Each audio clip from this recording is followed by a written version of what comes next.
ಶಾಸಕ ಜಿಕೆ ವೆಂಕಟಶಿವಾರೆಡ್ಡಿ ನೇತೃತ್ವದಲ್ಲಿ ಶ್ರೀನಿವಾಸಪುರ ಪ್ರಗತಿ ಪರಿಶೀಲನಾ ಸಭೆ. ಶ್ರೀನಿವಾಸಪುರ ತಾಲ್ಲೂಕಿನ ಪುರಸಭಾ ಕಾರ್ಯಾಲಯದ ಸಭಾಂಗಣದಲ್ಲಿ ಶಾಸಕ ಜಿಕೆ ವೆಂಕಟಶಿವಾರೆಡ್ಡಿ ಅವರ ಅಧ್ಯಕ್ಷತೆಯಲ್ಲಿ ಮಹತ್ವದ ಪ್ರಗತಿ ಪರಿಶೀಲನಾ ಸಭೆ ಜರುಗಿತು. ಸಭೆಯಲ್ಲಿ ತಾಲ್ಲೂಕು ಮಟ್ಟದ ವಿವಿಧ ಇಲಾಖೆಗಳ ಅಧಿಕಾರಿಗಳು, ತಾಲ್ಲೂಕು ಪಂಚಾಯಿತಿ ಕಾರ್ಯನಿರ್ವಹಣಾಧಿಕಾರಿ ಇಒ ಸರ್ವೇಶ್, ಬೆಸ್ಕಾಂ ಅಧಿಕಾರಿಗಳು, ಪುರಸಭೆ ಮುಖ್ಯ ಅಧಿಕಾರಿಗಳು ಹಾಗೂ ಪಂಚಾಯಿತಿ ಅಭಿವೃದ್ಧಿ ಅಧಿಕಾರಿಗಳು, ಪಿಡಿಒ ಮತ್ತು ಸಿಬ್ಬಂದಿ ವರ್ಗದವರು ಉಪಸ್ಥಿತರಿದ್ದರು. ಸಭೆಯಲ್ಲಿ ಚರ್ಚೆಯಾದ ಪ್ರಮುಖ ವಿಷಯಗಳು: ಜನಸಾಮಾನ್ಯರ ಅಭಿವೃದ್ಧಿ, ತಾಲ್ಲೂಕಿನಲ್ಲಿ ಪ್ರಗತಿಯಲ್ಲಿರುವ ವಿವಿಧ ಜನಕಲ್ಯಾಣ ಯೋಜನೆಗಳ ಅನುಷ್ಠಾನದ ಬಗ್ಗೆ ಶಾಸಕರು ಮಾಹಿತಿ ಪಡೆದರು. ಕುಡಿಯುವ ನೀರಿನ ಸಮಸ್ಯೆ, ಸಾರ್ವಜನಿಕರಿಗೆ ಕುಡಿಯುವ ನೀರಿನ ತೊಂದರೆಯಾಗದಂತೆ ಕ್ರಮ ವಹಿಸಲು ಅಧಿಕಾರಿಗಳಿಗೆ ಕಟ್ಟುನಿಟ್ಟಿನ ಸೂಚನೆ ನೀಡಲಾಯಿತು. ಕೆರೆಗಳ ಒತ್ತುವರಿ ತೆರವು, ತಾಲ್ಲೂಕಿನ ಕೆರೆಗಳ ಒತ್ತುವರಿ ಕುರಿತು ಕಂದಾಯ, ರೆವಿನ್ಯೂ ಇಲಾಖೆ ಅಧಿಕಾರಿಗಳೊಂದಿಗೆ ಸುದೀರ್ಘವಾಗಿ ಚರ್ಚಿಸಿ ಒತ್ತುವರಿ ತೆರವಿಗೆ ಕ್ರಮ ಕೈಗೊಳ್ಳಲು ಸೂಚಿಸಲಾಯಿತು. ಅಧಿಕಾರಿಗಳ ಭ್ರಷ್ಟಾಚಾರ ಹಾಗೂ ವಿಳಂಬ ನೀತಿಗೆ ಶಾಸಕರ ಗರಂ.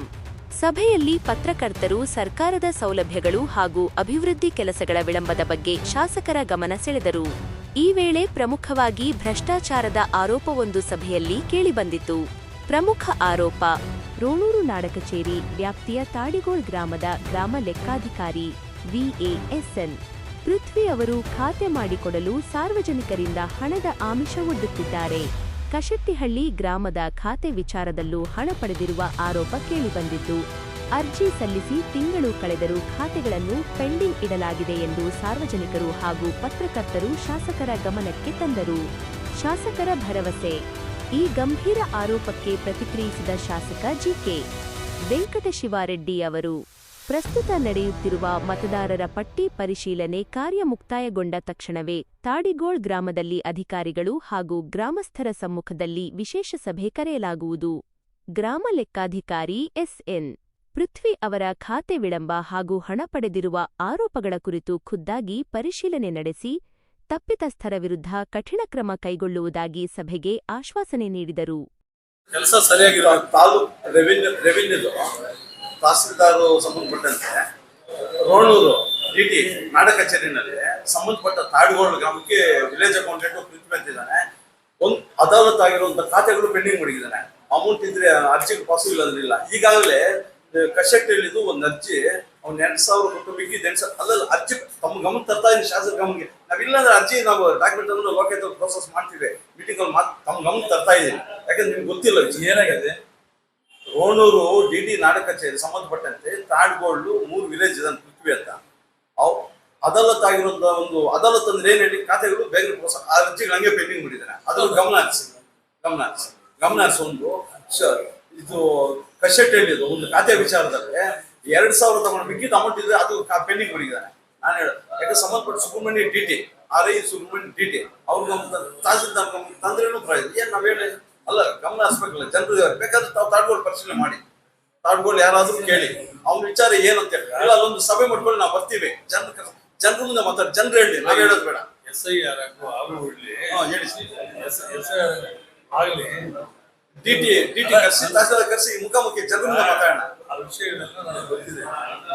SIR ಆಗಲಿ ಅದ್ರ ಬಗ್ಗೆ ತಾವು ಗಮನ ಹರಿಸಿ.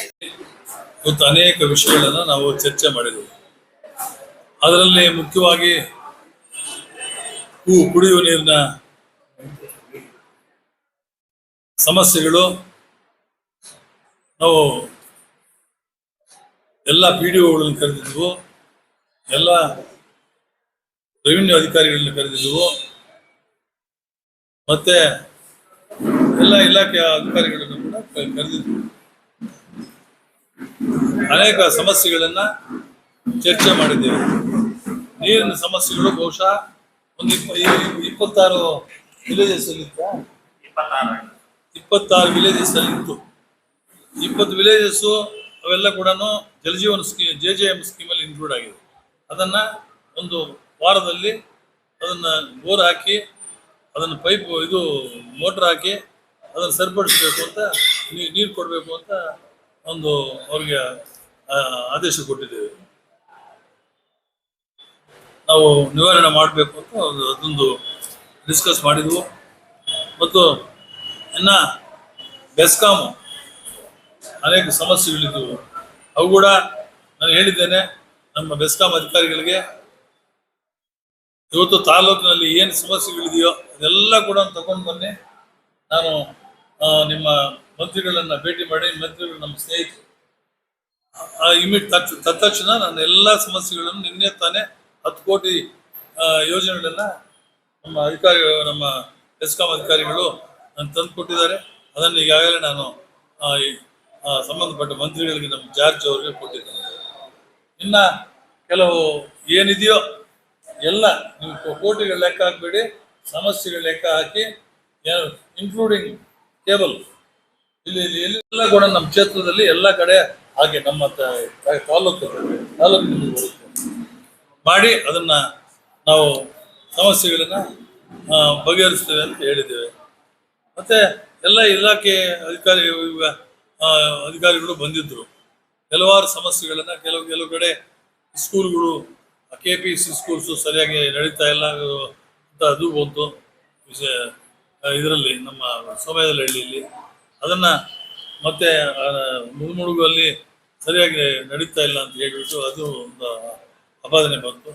ತಕ್ಷಣ ನಮ್ಮ BEO ಅವರಿಗೆ ಹೇಳಿ ಅದನ್ನ ನೀವು ಸ್ಥಳ ತನಿಖೆ ಮಾಡ್ಕೊಂಡು ಬಂದು ನನಗೆ ತಿಳಿಸ್ಬೇಕು ಅಂತ ಹೇಳಿದ್ದೇನೆ. ಅವರು ಇವತ್ತು ಹೋಗ್ತಾರೆ, ನಾಳೆ ನನಗೆ ಆ ವಿಷಯ ಎಲ್ಲ ಗೊತ್ತಾಗುತ್ತೆ.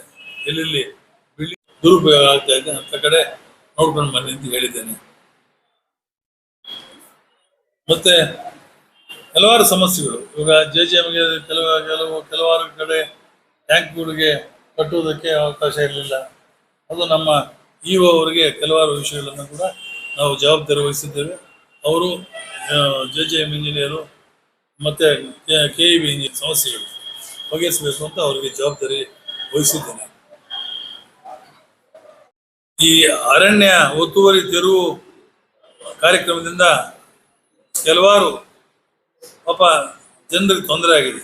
ಅತಿ ಸಣ್ಣ ಮತ್ತು ಮಧ್ಯಮ ವರ್ಗದ ರೈತರು ಸರ್ಕಾರಿ ಜಮೀನು ಎಲ್ಲೆಲ್ಲಿ ಲಭ್ಯವಿರುತ್ತೋ ಅಂತ ಕಡೆ ಅರ್ಜಿ ಹಾಕ್ಕೊಂಡ್ರೆ ನಾವು ಜಮೀನು ರೆಕಮೆಂಡ್ ಮಾಡ್ತೇವೆ ಅಂತ ಈ ಸಂದರ್ಭದಲ್ಲಿ ನಾನು ತಿಳಿಸೋದಕ್ಕೆ ಇಚ್ಛೆ ಪಡ್ತೇನೆ. ಅರ್ಥ ಆಯ್ತಲ್ಲ ನಿಮಗೆ? ಅರಣ್ಯ ಒತ್ತುವರಿ ತೆರವು ಕಾರ್ಯಕ್ರಮದಿಂದ ಮೊನ್ನೆ ಆಯ್ತಲ್ಲ, ಲಾಸ್ಟ್ ಇಯರ್ ಬಾಧಿತರಾದ ಸಣ್ಣ, ಅತಿ ಸಣ್ಣ ಮತ್ತು ಮಧ್ಯಮ ವರ್ಗ ರೈತರು ಅದ್ರ ಭಾಗದಲ್ಲಿ ಸರ್ಕಾರಿ ಜಮೀನು ಲಭ್ಯ ಇದ್ದಲ್ಲಿ ಅಂತ ಅರ್ಜಿ ಹಾಕ್ಕೊಂಡ್ರೆ ಅಂಥವ್ರಿಗೆ ಆದ್ಯತೆ ಮತ್ತು ಅರ್ಹತೆ ಮೇರೆಗೆ ಜಮೀನನ್ನ ಮಂಜೂರು ಮಾಡ್ತೇವೆ. ಅವ್ರಿಗೆ ರಿಯಲ್ ಪಾಪ ಬೆನಿಫಿಷರೀಸ್ ಅದೊಂದು. ಮತ್ತೆ 1999ರಿಂದ 2004ವರೆಗೂ ನಾನು ಶಾಸಕನಾಗಿದ್ದಾಗ ತಾಲೂಕಿನ ಎಲ್ಲ ಪಂಚಾಯತಿಗಳಲ್ಲಿಯೂ ನಿವೇಶನ ರಹಿತ ಬಡವರಿಗೆ ನಿವೇಶನಗಳನ್ನು ಹಂಚುವ ಕಾರ್ಯಕ್ರಮ ಹಾಕ್ಕೊಂಡಿದ್ವಿ. ಅನೇಕ ಇಂಡಿವಿಜುವಲ್ ಸೈಟ್ಸ್ ಕೊಟ್ಟಿದ್ದೇವೆ, ಲೇಔಟ್ಸ್ ಮಾಡಿದ್ದೇವೆ, ಕೆಲವಾರು ಲೇಔಟ್ಸ್ ಮಾಡಿದ್ದೇವೆ, ಅನೇಕ ಲೇಔಟ್ಸ್ ಮಾಡಿದ್ದೇವೆ. ಈವಾಗಲೂ ಕೂಡ ನಮ್ಮೆಲ್ಲ ಅಧಿಕಾರಿಗಳು ತಿಳಿಸಿದ್ದೇನೆ. ಎಲ್ಲ ತಾಲೂಕಿನ ಅಧಿಕಾರಿಗಳು ಮತ್ತು ಗ್ರಾಮ ಪಂಚಾಯತಿ PDOs ಬಂದಿದ್ದರು, ಅಡ್ಮಿನಿಸ್ಟ್ರೇಟರ್ಸ್ ಬಂದಿದ್ದರು, ನಮ್ಮ ರೆವಿನ್ಯೂ ಇಲಾಖೆಯ RIs ಬಂದಿದ್ದರು, ಮತ್ತು VS ಬಂದಿದ್ದರು. ಎಲ್ಲರಿಗೂ ಕೂಡ ನಾನು ತಿಳಿಸಿದ್ದೇನೆ. ಎಲ್ಲೆಲ್ಲಿ ಸರ್ಕಾರಿ ಜಮೀನು ಇದೆಯೋ ಅದೆಲ್ಲ ಕೂಡ ಒತ್ತುವರಿ ಯಾರು ಮಾಡ್ಕೊಂಡಿದ್ರೆ ತೆರವು ಮಾಡಿ ಅದನ್ನು ಸೈಟ್ ಮಾಡೋದಕ್ಕೆ ಒಂದು ವರ್ಷದಲ್ಲಿ ಒಂದು ದೊಡ್ಡ ಕಾರ್ಯಕ್ರಮ ಹಾಕ್ಕೊಳ್ಳೋಣ. ಮತ್ತು ತಾಲೂಕು ಯಾವುದೇ ನಿವೇಶನವಿಲ್ಲದ ಬಡವರಿಗೆ ಸೈಟನ್ನು ಹಂಚುವ ಕಾರ್ಯಕ್ರಮ ನಡೆದಿಲ್ಲ ಇದುವರೆಗೂ ಕೂಡ. ನಾವು ಮೊದಲು ಮಾಡಿದ್ದು 2004 ಮಾಡಿದ್ದು, ಮತ್ತೆ ನಡೀಲಿಲ್ಲ. ಮುಂದಿನ ಒಂದು ವರ್ಷದಲ್ಲಿ ನಿವೇಶನವಿಲ್ಲದ ಬಡವರ